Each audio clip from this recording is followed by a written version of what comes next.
નમસ્કાર, હું Rinku Prajapati public Indian ન્યૂઝમાં આપનું સ્વાગત કરું છું। શરૂઆત કરીએ આજના સમાચારની। આણંદ ખાતે વિશ્વ યોગ દિનની ઉજવણી સંદર્ભે બેઠક યોજાઈ। નગરજનોને યોગ કાર્યક્રમમાં સહભાગી થવા અપીલ। સંયુક્ત રાષ્ટ્રસંઘ દ્વારા પ્રતિવર્ષ 21 જૂનને વિશ્વ યોગ દિવસ તરીકે ઉજવવાનું જાહેર કરાયેલ છે, જે અંતર્ગત આગામી 21 જૂન વિશ્વ યોગ દિવસની ઉજવણી સંદર્ભે આણંદ સર્કિટ હાઉસ ખાતે જિલ્લા વિકાસ અધિકારી મિલિંદ બાપનાની અધ્યક્ષતામાં કાર્યક્રમની ઉજવણી સુપેરે પાર પડે તે માટે બેઠક યોજાઈ હતી।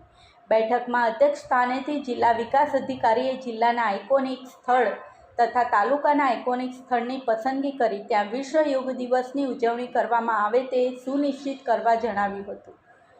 વધુમાં આઇકોનિક સ્થળની પસંદગી પાછળના તાત્પર્ય જણાવતા જિલ્લા વિકાસ અધિકારીએ જણાવ્યું હતું કે સરકાર દ્વારા વિશ્વ યોગ દિવસની ઉજવણીની સાથે સાથે અમૂલ્ય વારસ સમાન આઇકોનિક સ્થળો પણ લોકો સમક્ષ ઉજાગર થાય તેવો પ્રયાસ હાથ ધરાયા છે। આમ વિશ્વ યોગ દિનને સાંસ્કૃતિક પ્રસંગ ગણી અને નગરજનોને સહભાગી થવા જિલ્લા વિકાસ અધિકારીએ અપીલ કરી હતી।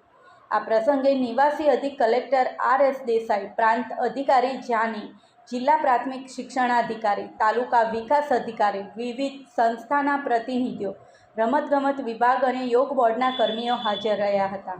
અત્રે ઉલ્લેખનીય છે કે આણંદ જિલ્લામાં વિશ્વ યોગ દિવસની ઉજવણી 21મી જૂન 2024ના રોજ સવારે 5:45થી 8 કલાક દરમિયાન સરદાર પટેલ મેમોરિયલ હોલ, કરમસદ ખાતે જિલ્લા કક્ષાની ઉજવણી 2500થી વધુ નગરજનોની ઉપસ્થિતિમાં કરવામાં આવશે।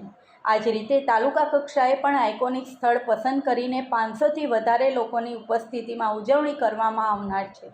આ સાથે આજના સમાચારને અહીં સમાપ્ત કરીએ છીએ।